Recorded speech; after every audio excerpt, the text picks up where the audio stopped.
¿Se escucha? Sí, doctora. Ya, perfecto.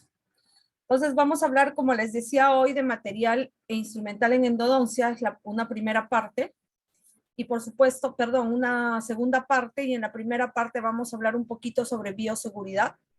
Ustedes han trabajado muchísimo a lo largo de todos estos ciclos bioseguridad, lo han trabajado en todo momento, probablemente es algo de lo que usualmente no nos damos cuenta, pero lo hemos adaptado bastante bien, sobre todo en este tiempo de pandemia se ha adaptado muchísimo el tema de nos hemos adaptado muchísimo al tema de bioseguridad. Los odontólogos siempre hemos estado acostumbrados a manejar protocolos de bioseguridad. De hecho, antes de pandemia éramos los únicos que utilizamos durante toda la atención con el paciente, por ejemplo, mascarilla, lentes, guantes. Los médicos nunca utilizaban mascarilla, ningún personal médico en realidad, salvo que estuvieran pues en un lugar de riesgo dentro de un centro hospitalario, ¿no? O sí, básicamente en un lugar de riesgo. Pero, como les decía, en este último tiempo, todos los profesionales de la salud y los odontólogos más aún, debido al área de trabajo nuestra, que es la cavidad oral, estamos adaptando y hemos adoptado mejores y más elementos de bioseguridad, ¿no? Entonces, miren, es importante mencionar que durante la atención en odontología, los pacientes pues están expuestos a una gran variedad de microorganismos por la naturaleza de las interacciones, ¿no? Por lo tanto, puede producirse un contagio directo o indirecto con el instrumental o los fluidos corporales. Pero no solamente los pacientes están expuestos. Los que estamos bastante más expuestos somos los odontólogos, ¿no? Porque en un solo ambiente en el que solemos trabajar, pues el paciente llega por un breve o corto periodo de tiempo, pero nosotros nos quedamos por largos periodos de tiempo recibiendo justamente a diferentes pacientes que pueden significar diferentes fuentes de contagio, ¿no?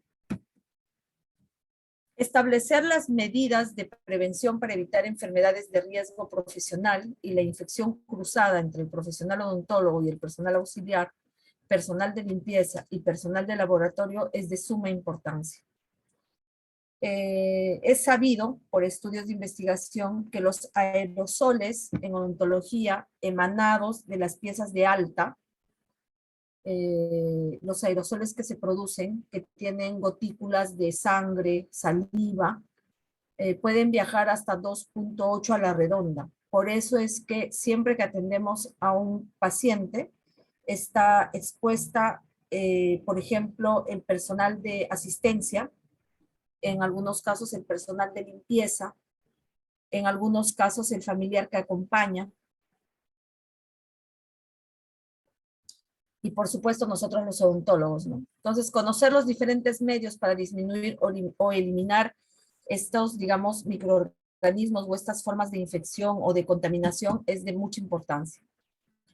El COVID-19, es importante mencionar COVID-19 en este contexto porque definitivamente nos puso en máxima alerta con el tema de bioseguridad y que, como todos sabemos, es una enfermedad infectocontagiosa causada por el coronavirus y que se ha descubierto pues en Wuhan, ¿no? China fue el primer brote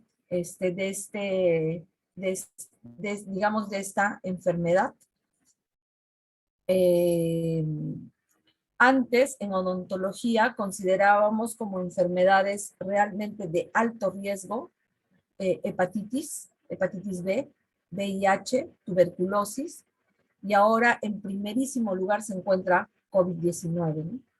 Entonces, es sumamente importante tomar las precauciones, todas las precauciones necesarias cuando atendemos a los pacientes, hoy más que nunca, porque, pues, como les digo, somos los más expuestos a contagiarnos rápido, ya que trabajamos en un medio que es digamos, es el área de transmisión prácticamente, ¿no? Porque el paciente puede toser, puede estornudar, simplemente al momento de hablar en un periodo largo de tiempo, sin uso de mascarilla, podríamos contagiarnos. Entonces, los odontólogos más que nunca estamos en esta constante de protegernos, cuidarnos, ¿no? Y hacer uso adecuado del protocolo de bioseguridad. Entonces, bioseguridad en odontología, chicos, no es otra cosa que minimizar lo más que se pueda el riesgo de transmisión de enfermedades infectocontagiosas, ¿no? Del profesional al paciente, del paciente al profesional, de ambos a los colaboradores. Y esto vamos a lograr protegiéndonos, ¿no? ¿Para qué? Para que estas, digamos, emanaciones de sangre o de secreciones orales no lleguen a nosotros. Por eso, no solamente debemos de usar mascarilla, guantes, gorros, sino también lentes, porque como sabemos, por ejemplo, eh, la hepatitis B podría llegar a la conjuntiva del ojo, como también COVID-19, y producir el contagio, ¿no? Entonces, todos los elementos de bioseguridad que en realidad son sencillos de utilizar, tenemos que hacer, ¿no? Porque si no, estamos en mucho más riesgo de poder contagiarnos. Entonces, es así que las mascarillas descartables son súper importantes porque nos protegen de salpicaduras de sangre, de saliva, aerosoles que tienen mezcla de sangre y de saliva, ¿no? Y que obviamente por las vías respiratorias puede entrar rapidísimo a los alvéolos pulmonares y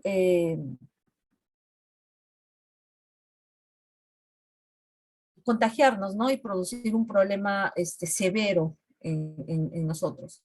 Por ejemplo, la tuberculosis, que es una enfermedad este, que atenta, ¿no? Contra la vida, como lo es también VIH, como lo es la hepatitis B, como lo es COVID-19. Eh, en particular en nosotros, que somos personal médico, generalmente adquirimos esta cepa que se hace súper resistente en el organismo, ¿no? Entonces se hace todavía mucho más peligroso que, que algunas otras enfermedades y que es realmente facilísima de contagiar si es que nosotros no tenemos los cuidados necesarios, ¿no? Es importante, se ha tornado bien importante hacer enjuagues bucales posterior a la higiene bucal, justamente para minimizar también eh, este tipo de contagios, porque se ha demostrado que disminuye notablemente la carga bacteriana, ¿no? Las precauciones universales como técnicas de barrera son las que ya conocemos: gorro, mascarilla, lentes, protectores faciales, ambo descartable, guantes de látex descartable, en algunos casos quirúrgicos también. Incluso se han considerado los guantes de vinilo, creo que es, o nitilo, vinilo me parece, que son también, ayudan en la protección para quienes que son un poco alérgicos al látex, ¿no? Es sumamente importante el lavado y cuidado de las manos, que nosotros como personal médico sabemos que tenemos que realizarlo de la manera correcta hasta por lo menos el antebrazo, como seguramente les han enseñado, por ejemplo, en cirugía, ¿no? Que es un área tan invasiva que se hace de vital importancia saber lavar adecuadamente la mano. Estoy segura que todos ustedes saben lavar de manera adecuada la mano, como se muestra en la figura. Este lavado de manos tiene que hacerse con jabón antiséptico y hay que siempre secarse con toallas descartables, no con toallas de tela, ¿no? Los guantes son para protección, ¿no? Es súper importante utilizar guantes y cambiarlos para cada paciente, ¿no? Estos guantes nos protegen ya que nosotros tocamos, ¿no? Tocamos, muchas veces hacemos palpación en la cavidad oral. Digamos, nuestra piel no está en contacto con esos fluidos, sino más bien el guante. Y debemos de utilizar lo máximo posible descartables, ¿no? Siempre utilizar, ahora ya hay eyectores, bueno, en realidad desde antes hay eyectores descartables, agujas descartables, jeringas triples también descartables, ¿no? La parte activa de la jeringa triple ahora son descartables porque tienen contacto con la cavidad oral muchas veces, ¿no? Entonces no se puede estar trabajando con la misma jeringa triple con todos los pacientes.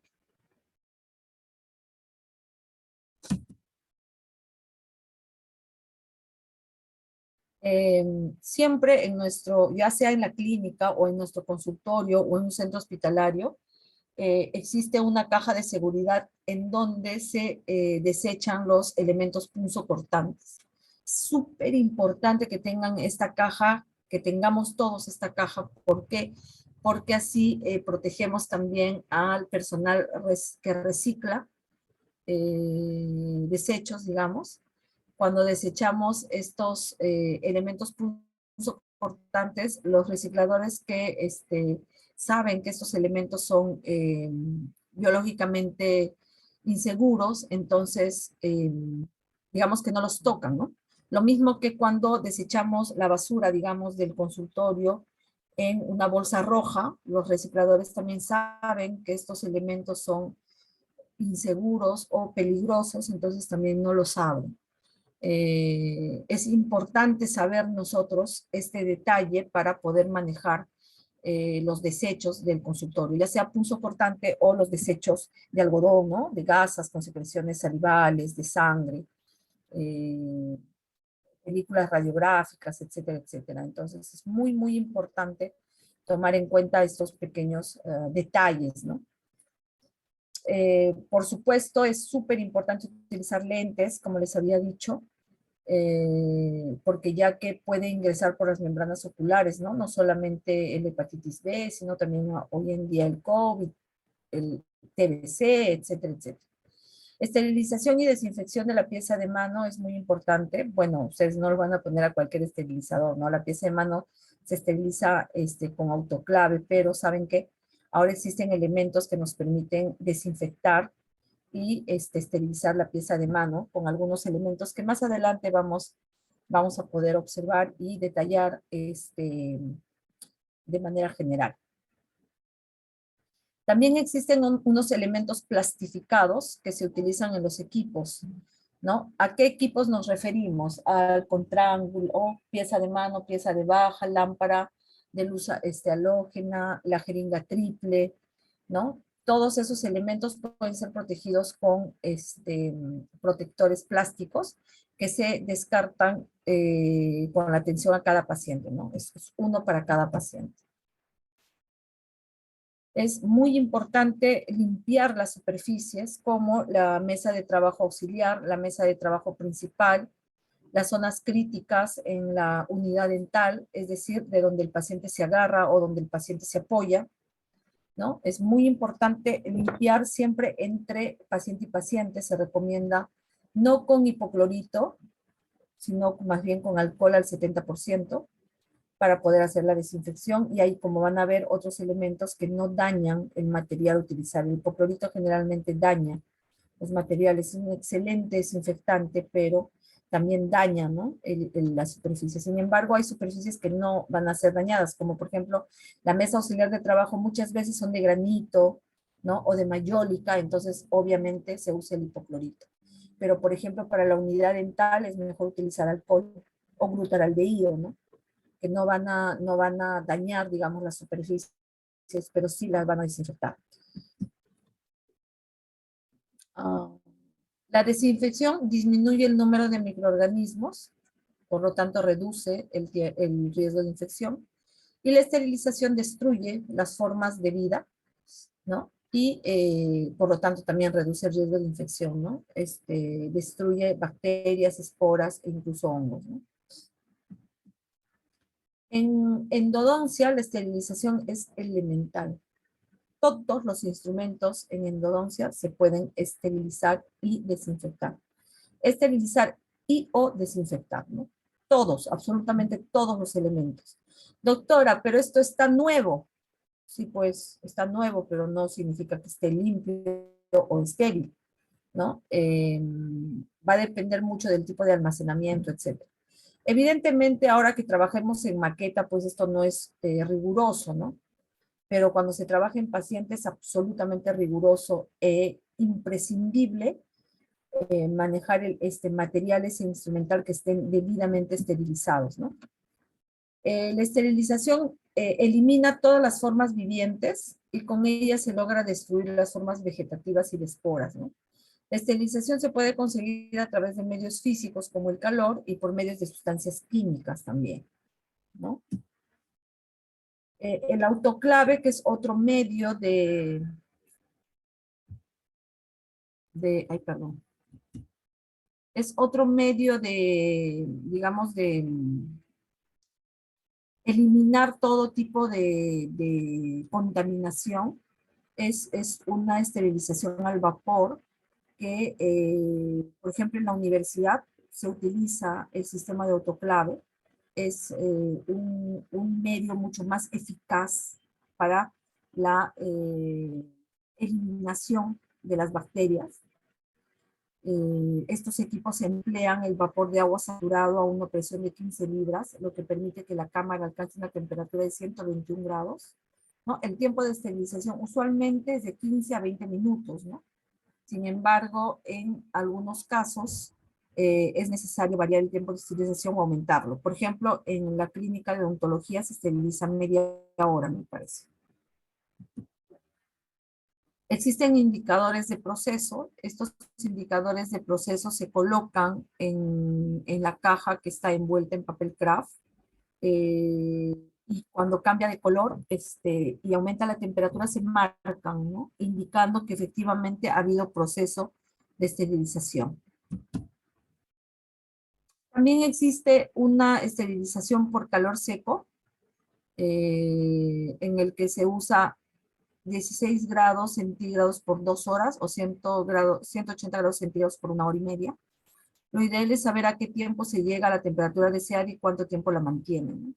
Seguramente tiene indicadores que nos permiten hacer esto, pero como ven, es un proceso un poco prolongado. Sin embargo, es una forma también de esterilizar. En endodoncia se utiliza muchísimo la esterilización de bolillas, pero es para instrumentos pequeños, ¿no? Como las limas, sobre todo, ¿no? Estas llegan a 220 grados centígrados, están llenos de bolillas de sílice, cuarzo o sal, pero no podemos saber exactamente a qué temperatura ha llegado. A veces demora en llegar a una temperatura adecuada, ¿no? Además, las bolillas suelen contaminarse y hay que desecharlas, pero son intercambiables, ¿no?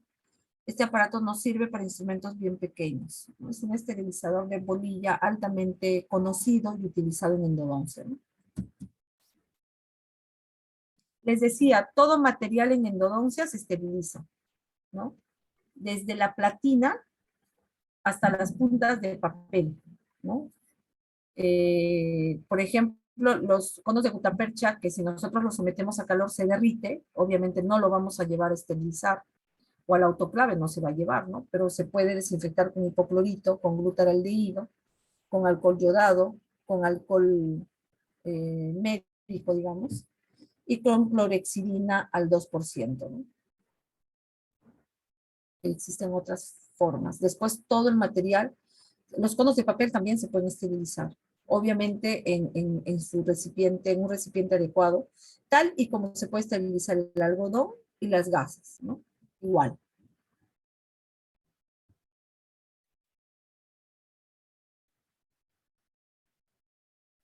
Ah, ya, ¿con qué desinfectan dice, ¿con qué desinfectan las fresas, por ejemplo? Las fresas, ustedes se habrán, bueno, se lava con un tipo de detergente y se escobillan para retirar todos generalmente las virutas que se acumulan, ¿no? En los instrumentos en los que se trabaja en piezas dentarias, generalmente hay restos de esmalte, dentina contaminada. Entonces, con una escobilla se lavan con agua a chorro, ¿no? Y con algún tipo de detergente, ¿no? Que puede ser un jabón líquido, un detergente líquido. Y siempre se recomienda el lavado a chorro, el secado adecuado, y luego se envuelve en una caja y en papel craft para llevar a esterilizar. O en las bandejas de las esterilizadoras, ¿no? Cuando estamos en el consultorio particular. Pero cuando estamos en la clínica, se secan bien y se llevan a esterilizar rotuladas correctamente, envueltas en el papel craft y en sus cajas, ¿no? De instrumentos. Evidentemente no sirve de nada si la lima está sucia, contaminada con dentina, justamente también contaminada, y bueno, lo llevas a esterilizar y crees que así ya está esterilizado. Sí, probablemente, pero el instrumento sigue sucio. O sea, no estará muy contaminado porque ya pues todo muere, pero el instrumento está sucio, ¿no? Está con restos de dentina contaminada. Entonces hay que tener también mucha, siempre digo yo, mucho sentido, digamos, de la coherencia cuando se hacen determinados procedimientos, ¿no? A veces nos da flojera descobillar los instrumentos pequeños y creemos que solo pasándolos por agua ya está. Y no es así al tener elementos retentivos, porque por ejemplo las limas, por su anatomía, ingresan en el canal y retiran la dentina, porque lo que estamos haciendo es ampliar un conducto. Entonces, evidentemente la dentina se va a atrapar, ¿no? En la lima. Es importante lavar y escobillar para asegurarnos de que todos los restos salgan de este Doctora, instrumento, ¿sí? o sea, las limas sí son reutilizables. Claro que sí, las limas son reutilizables, esterilizables, pero el fabricante indica que las limas se pueden utilizar máximo en 5 a 7 conductos. Las limas de la primera y segunda serie, pero las limas especiales sí son descartables, o sea, la número 6, la número 8 y la número 10. Ah, Claro ya, que ya. sí, las limas son reutilizables, pero no son eternas. Claro, obviamente, doctora. Doctora Pedrosa. Lo utilizan eternamente, nunca se deshacen de su lima. La lima ya perdió filo, ya perdió todo, y como soporta la esterilización, la siguen utilizando, la siguen utilizando y la siguen utilizando. No, las limas, como cualquier elemento cortante, pierde su filo, ¿no? Por eso es que el fabricante indica que máximo 5, 7 conductos, dependiendo del caso, ¿no? Luego, a pesar de que la ves en óptimas condiciones, la tienes que desechar. Porque si no, estos instrumentos que se continúan utilizando tienden a fracturarse dentro del conducto.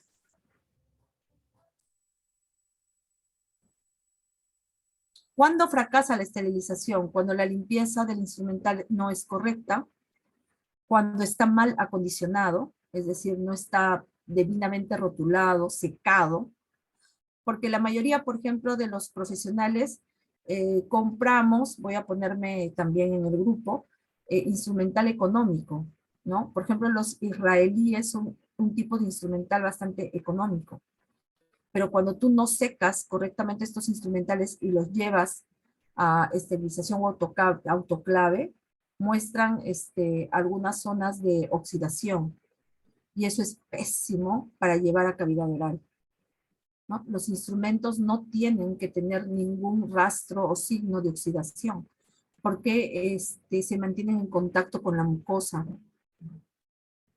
Nosotros lo colocamos en cavidad oral, no podemos colocar un instrumento oxidado, ¿no? Cuando no se sabe manejar las temperaturas, cuando se excede generalmente el tiempo de esterilización, o peor aún, ¿no? Se coloca por poquito tiempo, porque como han visto hay un rango de tiempo, o cuando se manipula constantemente el autoclave, ¿no? Y se interrumpe el proceso de esterilización. Es importantísima la prelimpieza como paso fundamental, porque de lo contrario, ni la desinfección ni la esterilización van a ser completamente efectivas, ¿no? El material en contacto con sangre y saliva debe ser descartado, o sea, evidentemente si es que es descartable, ¿no? Si no, desinfectarlo 30 minutos con el lavado, secado y esterilizado. La descontaminación del material descartable puede ser sin incineración final o con incineración final. Hablamos de los desechos biológicos, como ustedes tienen conocimiento, o como ustedes deberán tener conocimiento, siempre se recomienda, por ejemplo, en los hospitales, es más, en nuestra clínica odontológica en la San Martín, hay una empresa que se dedica exclusivamente a recoger la basura biológica, le denominamos, ¿no? Todo lo que sale de la clínica, por ley. O sea, no, el basurero de la municipalidad no recoge esos desechos. Los recoge una empresa especialista en manejar desechos biológicos, ¿no? Entonces, estos desechos o se incineran o no se incineran, pero los maneja estas empresas. Generalmente sí son incineradas, ¿no? Pero como les digo, los maneja estas empresas especiales. Por ejemplo, en la clínica, el personal de limpieza no desecha las cajas de seguridad, las desecha el personal de seguridad y las lleva al área donde se almacena justamente el material de desecho biológico, y una vez a la semana lo recoge esta empresa para seguramente llevarlo a incinerar, ¿no? Es así como está establecido el reglamento. Lo mismo hacen los hospitales grandes, las postas, los centros, las clínicas grandes. Un requisito para el funcionamiento de una clínica es que tenga que tener este servicio, ¿no? Y bueno, los consultorios lo que hacemos es desechar en bolsas rojas, pero también deberíamos de contar con este servicio. Pero al ser un servicio un poco costoso, pues la mayoría no optamos por esto, ¿no? Pero se debería de optar por este servicio que desecha este tipo de basura, que es realmente de alto riesgo, principalmente para aquellas personas que reciclan, ¿no? Que andan buscando entre los desechos. Los métodos de eliminación de microorganismos que conocemos son la desinfección, que es un proceso químico que mata o erradica microorganismos sin discriminación, así como bacterias, virus, protozoos, impidiendo el crecimiento de estos, ¿no? A ver, para que ustedes puedan diferenciar, ¿no? Eso es desinfección. ¿Con qué desinfectamos? Podemos desinfectar con alcohol, con hipoclorito, con clorexidina, con yodopovidona, ¿no?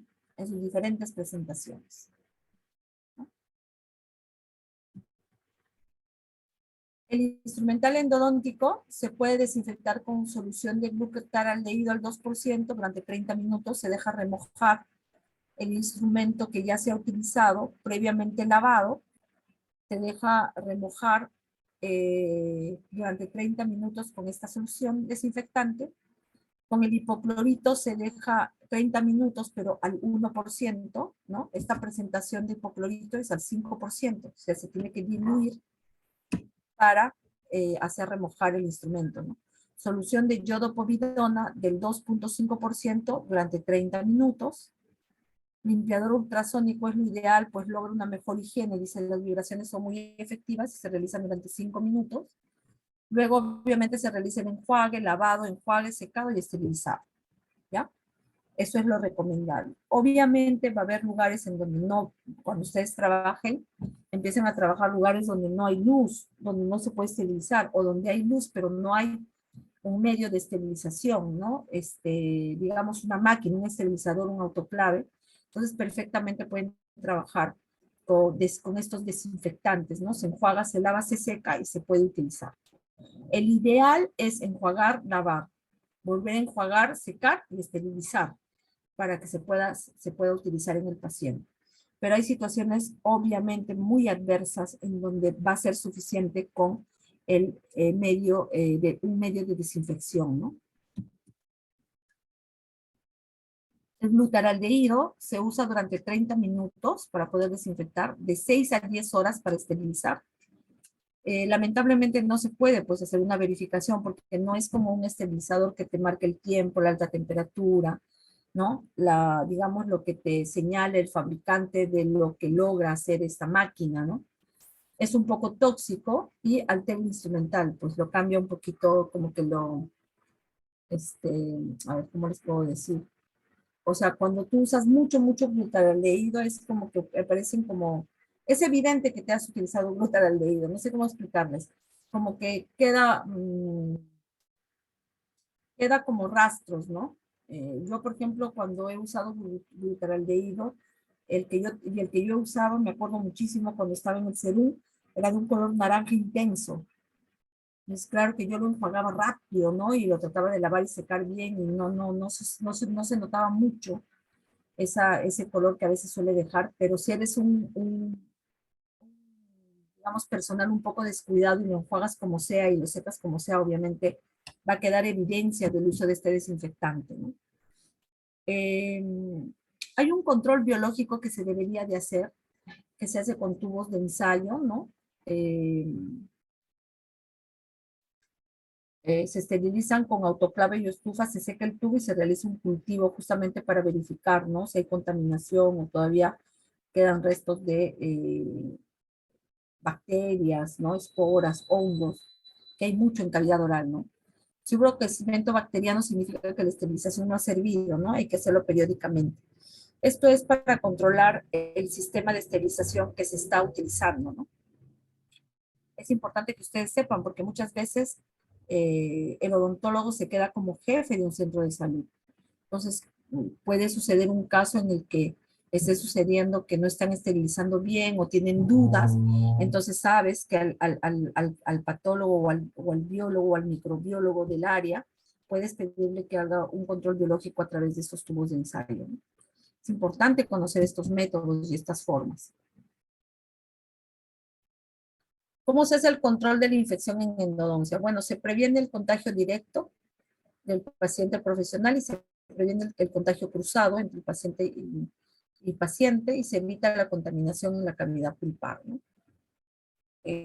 No se olviden que tenemos 4 grandes enfermedades de transmisión peligrosas que ponen en peligro la vida del paciente y de lo que realmente nos tenemos que cuidar en odontología, ¿no? Se ha visto muchos casos muy lamentables. Es el caso del VIH, hepatitis B, tuberculosis y COVID-19. Un requisito para entrar a clínica en odontología en nuestra facultad es que todos ustedes tengan las vacunas contra la hepatitis B. Felizmente podemos inmunizarnos y otro requisito es que tengan por lo menos 3 vacunas contra COVID-19. Es muy importante poder tomar las precauciones que se solicita para que ustedes puedan trabajar más protegidos, ¿no? En la consulta odontológica. Y de esta manera también proteger al paciente. ¿Cuál es la conducta a seguir en caso de que haya exposición a sangre o fluidos? Primero que nada, hay que avisar al encargado o al jefe inmediato superior en el área. Por ejemplo, si estamos en la clínica, el primero que debe, o la primera que debe de enterarse de que esto ha sucedido es la docente, ¿no? En este caso, si la docente lo sabe, avisar inmediatamente al médico del área, porque la clínica, por ejemplo, en odontología tiene un médico permanente, ¿no? Y se debe de lavar la herida con abundante agua y jabón mientras llega la ayuda médica profesional, ¿no? Favorecer el sangrado de la zona, lavar la herida, como les dije, con agua y jabón, y hacer la antisepsia con alcohol yodado, ¿no? Cubrir la herida.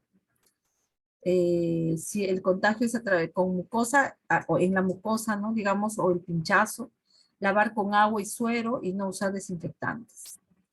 Y si hay también contacto con mucosa, lavar abundantemente las manos, ¿no?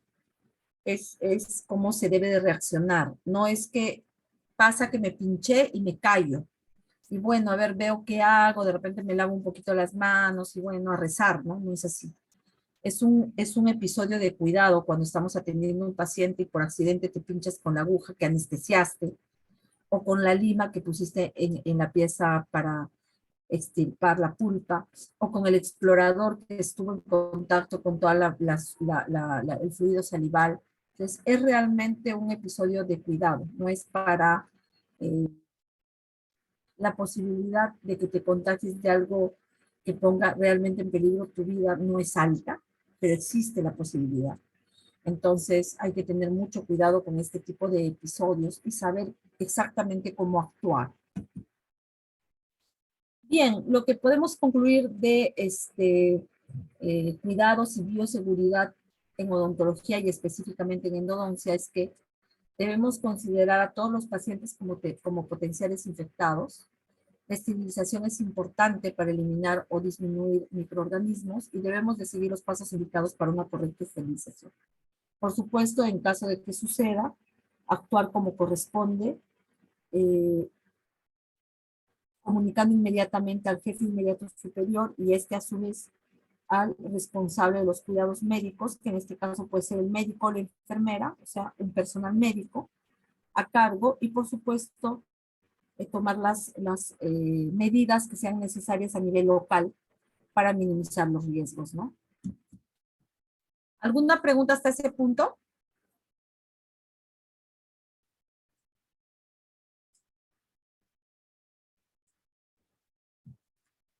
¿Están despiertos todavía? Sí, doctora. Doctor. Muy bien. Vamos a entrar a esta parte del instrumental en endodoncia, ¿no? Ya muchos de ustedes conocen o están conociendo el instrumental en endodoncia. Es un procedimiento, la endodoncia es un procedimiento invasivo. Trabajamos a nivel de pulpa dental, ¿no? Ya sea a través, ya sea en la cámara pulpar y nos extendemos hacia el conducto radicular. Así que por lo tanto es un digamos, un medio que comunica tanto la cavidad oral como el organismo propiamente dicho a través del foramen, ¿no? Entonces hay que tener muchísimo cuidado de mantener toda la cadena limpia para no ocasionar mayor contaminación. Muchas veces la pieza de por sí ya viene muy contaminada, entonces va a depender de nosotros que no exacerbemos esa contaminación durante el tratamiento endodóntico.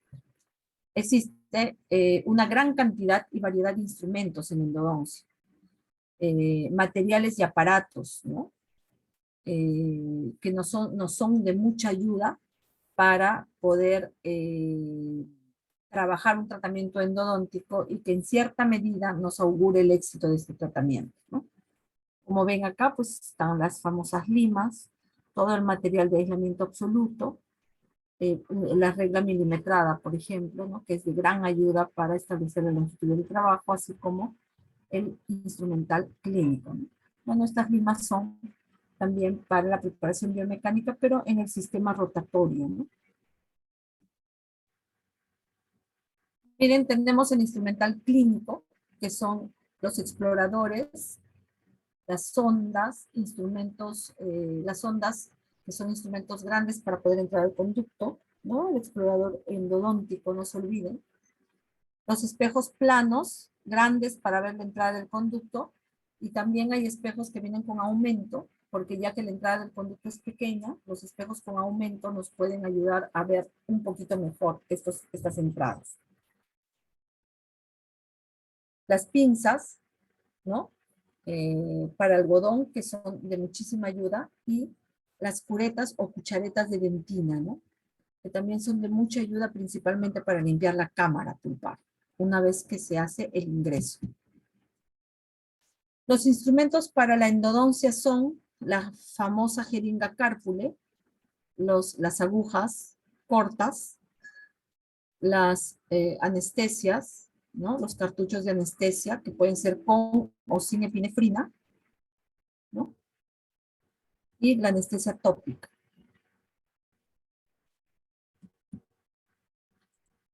De los instrumentos para el aislamiento del campo operatorio, como ustedes saben, están el perforador de dique, el portaclam, el clam para todas las piezas, el arco, que se recomienda que sea plástico, el arco Jung, el arco Otsby, ¿no? Pueden utilizar elementos auxiliares como hilo dental, uñas, vaselina para aislar, tijeras para hacer cortes que sean necesarios, ligas de ortodoncia para hacer ajustes, e incluso aislantes protectores de encía para poder sellar algún espacio que no queremos que se encuentre ahí. En cuanto al instrumental endodóntico propiamente dicho, tenemos instrumentos para la apertura de la cavidad, para la preparación del acceso, para la preparación del conducto o preparación biomecánica, para la irrigación y aspiración y para la obturación de conductos radiculares, ¿no? Vamos a ver acá. Los instrumentos para el acceso o para la apertura de la cavidad, ¿no?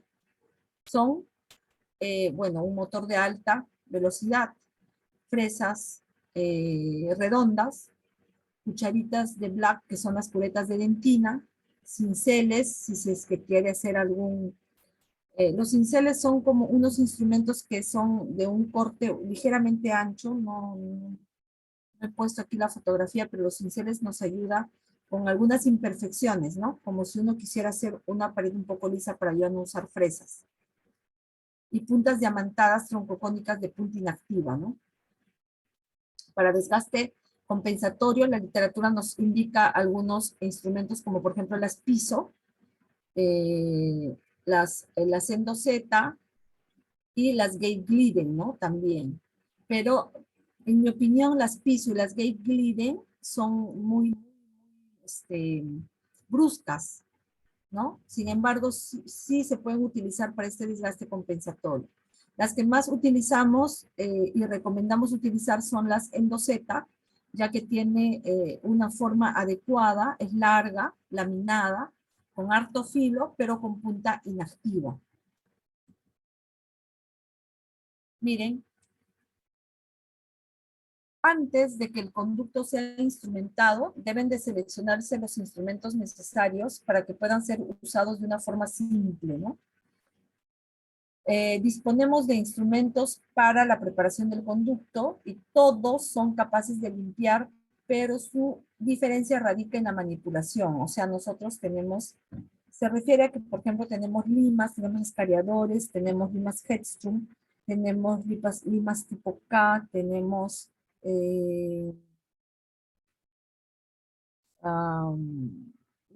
famoso tiranervio, ¿no? Pero no es otra cosa que ayudarnos a retirar la pulpa en caso de que sí sea necesario. Entonces, como ven, todos los instrumentos para la preparación biomecánica constan, son como se observa en la figura, ¿no? Constan de un mango, de una parte activa, de un vástago intermediario, mira, de una parte activa y de una guía de penetración, ¿no? Que esté en el último milímetro del instrumento. Todos los instrumentos constan de estas partes. Me refiero a todos los instrumentos que hacen la preparación biomecánica, ¿no? O sea, las que se van a introducir en el canal para preparar justamente el canal. ¿Qué se refiere con preparar? Ensanchar el canal, ¿no? Sin que el canal pierda su forma, porque como ven, los instrumentos también tienen forma cónica.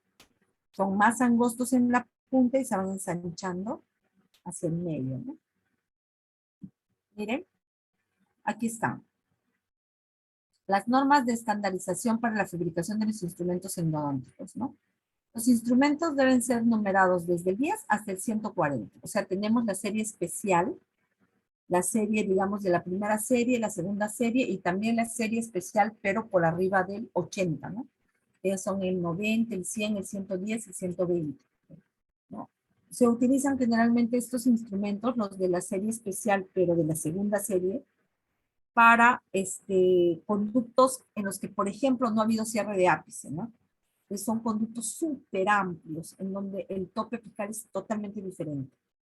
Pero ustedes se van a familiarizar muchísimo con la serie especial que va del 6 al 10, la primera serie del 10 al 40 y la segunda serie del 45 al 80, ¿ya? Todas son por colores. Por ejemplo, esta es la 15. De la 10 a la 40 avanza de 5 en 5. 15, 20, 25, 30, 35, 40. Luego va avanzando de la 45, 50, 55 y luego 70, 60, 70, 80. Y luego viene 90, 100, 120, ¿ya? 110, 120. Hasta 140, ¿no? Miren, el vástago nunca varía. O en todo caso varía dependiendo de la longitud de la lima. Porque, perdón, la que no cambia nunca es la parte activa que siempre mide 16, ¿ya? Pero el vástago dice varía de acuerdo al tamaño de la lima. Porque, por ejemplo, hay limas de 21 milímetros que se recomiendan para piezas posteriores, de 25 milímetros que también se pueden utilizar en piezas posteriores dependiendo de la apertura del paciente, de 28 milímetros y 31 milímetros para piezas anteriores. Obviamente las de 31 milímetros generalmente para caninas, ¿no?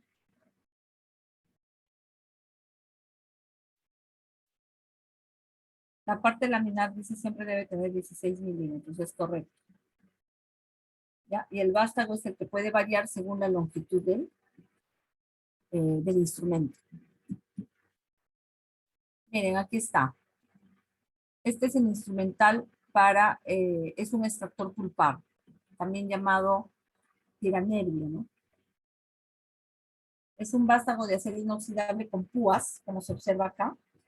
Se introduce en el canal y se enreda, pues obviamente en la pulpa, y cuando tú lo retiras, jala toda la pulpa. Muchas veces alguna literatura dice que no es recomendable porque puede arrancar incluso el muñón pulpar.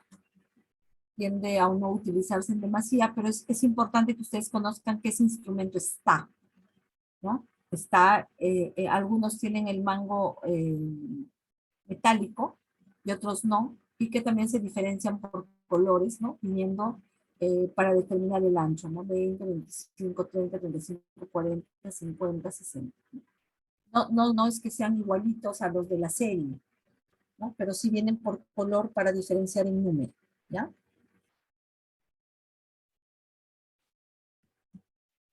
Miren, acá es bien importante que ustedes, bueno, para empezar, el líder, la empresa líder que maneja estos instrumentos y los ha estandarizado bastante bien, es Maillefer, que ahora se conoce como Sirona, ¿ya?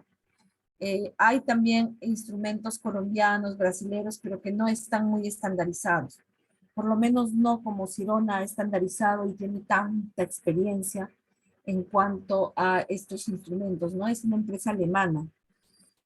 Es la top en cuanto a limas, ¿no? Es importante que sepan que los escariadores tienen como símbolo en su parte, en su manguito, digamos, un triángulo, ¿no? Son de acero inoxidable y esta punta, ¿se acuerdan? ¿Se acuerdan de la punta? Esta de acá. El último milímetro que era la guía, ¿no? ¿Se acuerdan? Esta de acá, que es una que representa la guía de penetración. En los escariadores es triángulo, ¿no? Hace cortes circulares no porque tenga la forma del círculo, sino que cuando este triángulo gira, hace el corte en círculo, ¿no? Y no la corta, dice. Actúa por rotación de un cuarto a media vuelta, o sea, cuando se ingresa al conducto, no es que la giras en 360 grados, sino giras un poco y regresas. Giras un poco, regresas, y es extracción.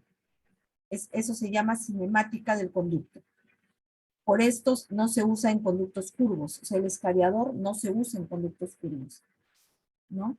Es ya por esa forma triangular, es fácil de fracturarse. Por eso, hace ya algún tiempo, los escariadores prácticamente no se utilizan para la preparación del canal radicular. Pero una vez más les digo, es importante que ustedes lo conozcan. A veces, señor, véndame una lima, y les dan escariador, ¿no? Porque no observan que si tiene un triángulo es escariador.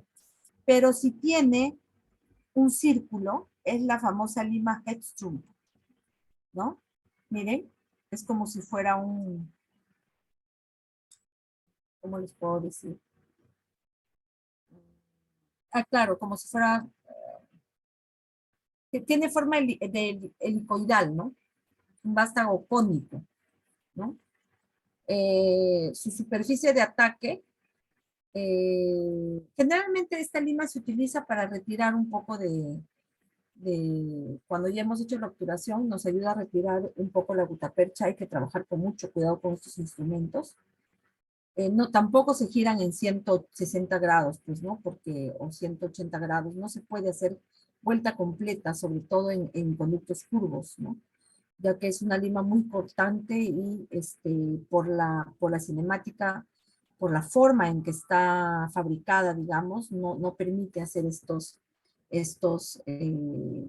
giros muy bruscos, ¿no? Un cuarto a medio nada más de vuelta y retrocedes, ¿no? Es movimiento de impulsión y tracción, raspan las paredes del conducto, ¿no? se recomienda. O sea, ¿qué cosa, cómo actúa este instrumento? Ingresa, te pegas a la pared y retiras. Ingresa, te pegas a la pared y retiras. Puedes darle un poquito de cuarto de vuelta, pero no exagerando porque, como les digo, por tener una parte activa demasiado cortante, se enreda en la dentina y tiende a fracturarse el instrumento. Entonces tienen que tener mucho cuidado a la hora de trabajar con este instrumento, ¿no? Que todavía está muy vigente en el mercado, pero hay que saber para qué utilizar. Las limas tipo K son las que generalmente nosotros utilizamos para hacer la preparación biomecánica. Existen limas tipo K flexibles, las famosas Flexofy, o las limas tipo K, ¿no? Perdón. Y ustedes van a ver que tiene un cuadradito, ¿no? En su manguito. Estas son las limas tipo K. Esta es cuando les decimos, compren limas de la primera serie, estas son las que tienen que comprar. Recomendable las Flexofy, ¿ya? El vástago es más retorcido que los escariadores.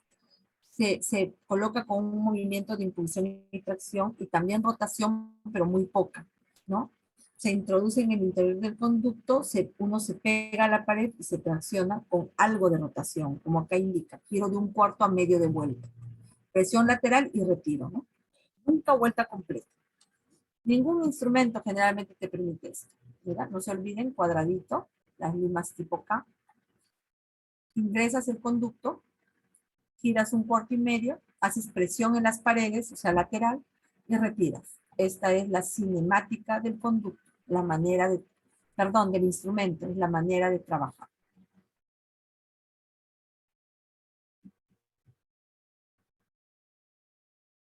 ¿Esto qué sería? ¿Qué sería este instrumento? Este de acá. ¿Hextron? No. Esta es la Hextron. La que tiene Tipo un K. círculo. Tipo K. La de cuadradito es tipo K. La de triángulo es escariador. La redondita es tipo Hextron. Este instrumento a mí en lo particular me gusta muchísimo, ¿no? Pero no está indicado para todos los conductos, ¿ya? Es una lima muy flexible, son las famosas NITI, ¿no? Y tienen en su vástago un cuadradito como si fuera una ventanita, ¿no? O sea, un cuadradito a la mitad, ¿no? Son más resistentes, son súper elásticos y tiene una memoria elástica también. Esta es una pequeña desventaja porque puede desplazar la forma del canal, pero a mí estas limas me encantan. Son también un poquito más caras. Antes lo eran más, pero ahora han bajado ya su costo. Y si es posible que las puedan adquirir, sería genial. Pero claro, para trabajar en el paciente. Ahora que trabajamos en maqueta, no es necesario, es suficiente con las limas K. El instrumento para la irrigación y la aspiración, tenemos las jeringas desechables, las agujas desechables, las cánulas para aspiración, los equipos para aspiración, gas estéril que siempre nos ayuda, recipientes para soluciones irrigadoras. Del sistema de irrigación y aspiración es súper importante usar agujas en cuya, digamos, parte activa nos permita, digamos, dejar el irrigante por los costados de la aguja y no por la punta, ¿no? De modo que minimizamos más la posibilidad de exacerbar o sobrepasarnos con el irrigante por el foramen, sobre todo cuando trabajamos con hipoclorito, ¿no? Miren qué importante estas agujitas que tienen sus salidas a los costados y no en la punta del instrumento, ¿no? Como lo tiene cualquier aguja convencional. Importante utilizar este tipo de agujas en los pacientes. Todas tienen tope, distinto color por el distinto calibre. Pero ahora que trabajamos en maqueta suficiente con una jeringa convencional y con una agujita de tuberculina, más que suficiente para trabajar en sus dientecitos. No vayan a gastar y comprar este tipo de agujas. Este tipo de agujas para pacientes, ¿ya? Es importante que ustedes conozcan la importancia de conocer este tipo de agujas y jeringas para el momento de la irrigación. Obviamente la aspiración a través de las cánulas de aspiración para endodoncia, ¿no? El instrumental y material de obturación de los conductos radiculares son los espaciadores, que pueden ser digitales o palmares también, pero se recomienda digitales porque hay mayor precisión. El éntulo para llevar el material dentro del canal, los atacadores, los condensadores verticales, los conos de gutapercha y los cementos endodónticos. De los cementos endodónticos se recomienda utilizar los que tienen en su composición resina o incluso estaría bien hidróxido de calcio. Ya no se recomienda utilizar los cementos que son tipo Grossman porque en su composición tienen óxido de zinc. Y si bien son buenos selladores, ya no están muy recomendados porque ahora con todo el boom adhesivo, estos selladores interfieren en la adhesión cuando se va a colocar un espigo de fibra. Entonces se ha demostrado que, digamos que nos juegan una mala pasada en el momento de la adhesión del espigo. Entonces, por eso y por algunas otras razones se utilizan ahora, la tendencia es utilizar cementos selladores en base a resinas o elementos biológicos, ¿no? No biológicos, biocompatibles con el organismo, más biocompatibles con el organismo como el hidróxido de calcio o incluso las resinas, ¿no?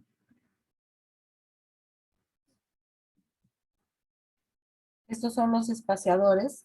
Nosotros para la obturación utilizamos la técnica de condensación lateral, para lo que necesitamos espaciadores digitales, que también hay palmares, y condensadores compactadores digitales, ¿no? Que también hay palmares. Pero los digitales, como les digo, nos permite controlar mejor, con mayor precisión nuestra fuerza. Entonces son las que se recomiendan, ¿no? Sí, también vienen en colores. Esta, por ejemplo, si vamos a colocar un cono accesorio número 20, utilizamos el amarillo. Si vamos a colocar un cono accesorio número 25, utilizamos el rojo como espaciador, justamente para hacer el espacio. Si vamos a utilizar un cono accesorio número 35, pues colocamos el espaciador número 30 y así 35 sucesivamente, ¿no? Bueno, hay solamente estos 4, ya no hay más. Va a depender del caso. Lo mismo sucede acá con los compactadores. Va a depender, vienen en diferentes grosores y va a depender de qué anchura es nuestro canal para que nosotros utilicemos el compactador o condensador y presionemos apicalmente, ¿no? Pero siempre con mucho cuidado. El instrumental complementario que necesitamos en endodoncia es una caja metálica para endodoncia para que de forma ordenada, limpia y también nos permite esterilizar, podamos nosotros mantener nuestras limas, ¿no? Una caja para instrumental auxiliar, siempre una caja metálica, reglas metálicas, mechero, tijeras, vasos Dapen, muchas veces para colocar desinfectantes, para colocar topes, ¿no? Los topes de goma, un esponjero en el que la esponja debe de estar con un elemento desinfectante, generalmente alcohol, y que se debe de cambiar constantemente, o por lo menos lavar y desinfectar, ¿no? No puede estar, pues, para 20 endodoncias la misma esponja, ¿no? Así no cuidas, no haces asepsia, ni cuidas toda la cadena de limpieza que se necesita durante un tratamiento endodóntico, ¿no? Todos los materiales que hemos mencionado, todos los que hacen endodoncia deberían de tener, sin falta. Por ahí de repente se me pasó algún material, como por ejemplo, que se han dado cuenta que es tan útil el ganchito para revelar las radiografías, ¿no? Forma parte de un instrumento auxiliar, ¿no? En endodoncia. Entonces, ya Mireita, nos vemos, gracias. Entonces, es importante que ustedes puedan también tener esta bibliografía de consulta para quienes quieran consultar clásicos en endodoncia. No sé si ustedes tienen alguna consulta hasta acá.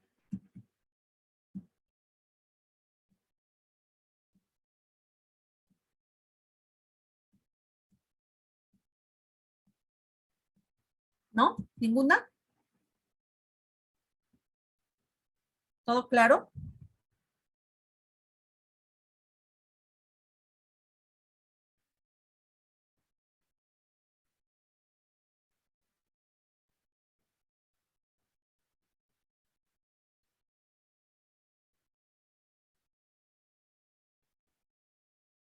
¿Hay alguien ahí?